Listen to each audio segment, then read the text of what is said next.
দীর্ঘমেয়াদী। আমাদের এই ভাবনাগুলো হয়তো বা আপনারা কিছুটা হলেও জানেন বা বোঝেন।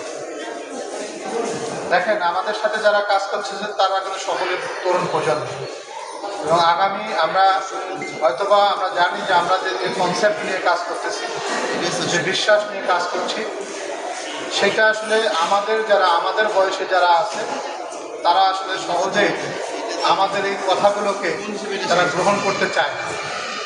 এই কারণেই চায় না যে তারা তো আসলে বইয়ের সাথে তাদের কোনো সম্পৃক্ততা নেই। আজকে আমরা যেখানে দেখছি, আজকে আমরা যে পবিত্র জায়গাটাতে এসে সমবেত রয়েছি, দেখেন তিনি একটা চমৎকার অবকাঠামো তৈরি করে ফেলেছেন। আমি বিশ্বাস করি যে তার এই অবকাঠামো তৈরি হতে সর্বোচ্চ 1 কোটি টাকার বেশি লাগছে। আমরা ধরে নিলাম যে তার শুরুটা হয়েছে 1 কোটি টাকা দিয়ে।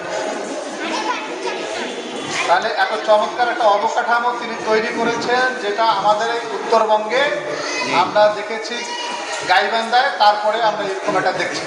তাকে আরও অন্য কোথাও আছে নাই।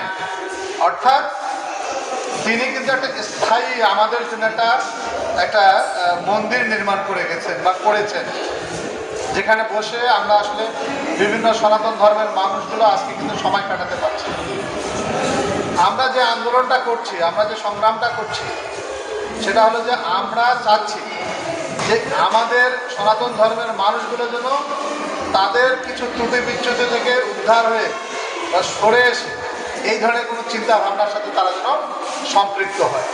এটাই আসলে আমাদের চাওয়া। আজকে দেখেন আমাদের সনাতন ধর্মের অবক্ষয় কোথায় চলে গেছে। আজকে যদি আমরা দেখি যে আমরা পৌরাণিকতার কিছু যদি কথা বলি, আমরা অষ্টপ্রহর লীলা কীর্তন যে ব্যাপকভাবে চলে আসছে। শ্যামলদা একটু আগে বললো যে আমরা আসলে আমাদের মূল কনসেপ্টে যেমন থাকি, আমি ব্যক্তিগতভাবে যেহেতু রাজনীতির সাথে জড়িত, সামাজিক কর্মকাণ্ডের সাথে জড়িত, আমার সেই সব জায়গাগুলোতে যেতে হয়। আমি যখন তাদের সাথে গুণীজনদের সাথে অনেকের সাথে কথা বলি, তারা কিন্তু সকলেই বিশ্বাস করে যে এটা আসলে আমাদের ধীরে ধীরে আমাদের অবক্ষয় নিয়ে আসতেছে, আমাদের ধর্মের জন্য ক্ষতি হচ্ছে।